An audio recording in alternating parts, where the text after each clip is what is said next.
আসসালামু আলাইকুম। নতুন আরেকটা রেসিপি নিয়ে চলে আসলাম। তো সবাইকে ঈদ মোবারক।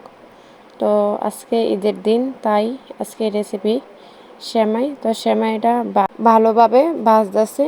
তো যে যেমন পারেন তেমনই করে এই সেমাইটা রাঁধতে পারেন। তো আমি আর সেমাইটা আর ভাজবো না, নামাই ফেলবো।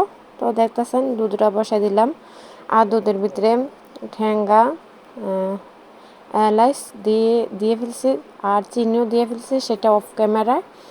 তো সাথে একটু স্বাদ মতো লবণ।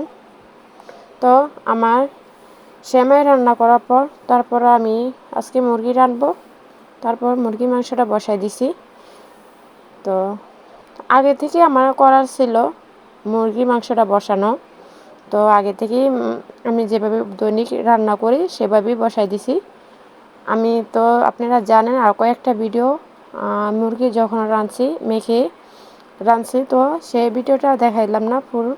তো আগে থেকে আমি সব কিছু করে রাখছি। তো এখন দেখেন চুলার ভিতরে বসাই দিচ্ছি, আলুটি দিয়ে রাখছি, কেননা আমি অনেকক্ষণ ধরে কষাইতেছি। কষানোর পর আলুটা দিছি এই মাত্র আপনারা দেখছেন। তো আলুটার সাথে আমি ভালো মতো কষিয়ে নিব, আর সাথে সেটা অফ ক্যামেরা একটু আমি ফুল ভিডিওটা দেখাবো না, কেননা অনেকটা বড় ভিডিও হয়ে যায়, এমনি অনেকটা বড় হয়ে গেছে। তো এখন আমি হালকা একটু পানি দেব, পানি দিয়ে ভালো মতন কষিয়ে তারপর আর 5টা রান্না যেভাবে রান্না করে সেভাবে। ঈদের দিন সবাই ঘুরতে যায়, অনেক ভিডিও সবাই দেখাবে। তো আমি আজকে রেসিপি নিয়ে আইছি। তো ঘোরাঘুরি আমার অত একটা ভালো লাগে না, তার জন্য আমি ঘুরি না। তো বাসায় যা রান্না করি তাই দেখাই। তো দেখতেছেন জল দিয়ে ফেলছি। তো আমি অল্প সামান্য জল দিছি। তো এটা ভালো মতো কষিয়ে নিব।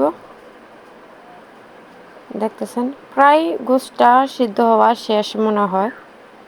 তারপরও আমি ভালো মতো কষিয়ে নিব, কেননা অনেক সময় আলুটা গোশ সিদ্ধ হয়, ঠিক আলুটা সিদ্ধ হইতে চায় না, তার জন্য আমার ঝোলটা দেওয়া। তো বাসায় এভাবে ট্রাই করতে পারেন। তো দেখতেছেন আমার ঝোলটা অনেকটা শুকিয়ে গেছে। আমি সেটা অফ ক্যামেরা আরও ঝোলটা শুকিয়ে নিছি। এখন আমি ফুল ঝোল দেব, মানে যতটুকু ঝোল দেওয়া লাগে অতটুকু দিব।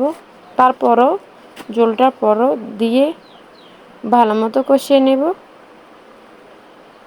আরও পরে আমি নামাবো।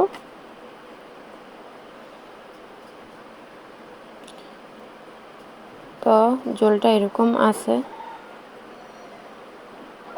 তো এখন ঝোলটাকে ভালো মতো কষিয়ে নিব, কষানোর পালা। আজ ঈদের দিন, কিন্তু অন্যান্য দিনের মতনই আমার লাগে। ঈদের দিন মনেই হয় না আজকে যে একটা ঈদের দিন। কিন্তু আত্মীয় স্বজন সবাই বাসায় আসে, সবার সাথে সবার পরিচিত হয়, বা সবার সাথে সবার দেখা হয়, এতটুকুই ভালো লাগে। ছোটোবেলায় ঈদ ঈদ যে হইতো অনেক আনন্দ হইতো, এখন বড় হয়েছে, এখন কোনো আনন্দই লাগে না। আর 5টা দিন যেভাবে যায়, আজকে ঈদের দিন বছর একটা দিন তেমনই যেতেছে, কোনো আনন্দ উল্লাস কোনো কিছুই নাই। ছোটোবেলায় যখন ছিলাম তখনই বেশ ভালো ছিলাম, যেখানে খুশি সেখানে যেতাম, কেউ মানা করতেও না, আবার জিজ্ঞেস করতেও না, ঠিক টাইম মতো বাড়ি ফিরে চলে আসতাম। জীবনে যতই পথ চলতেছে আর যতই বড় হইতেছে, আনন্দটা থেকে ধীরে ধীরে আনন্দটা জীবন থেকে চলে যেতেছে।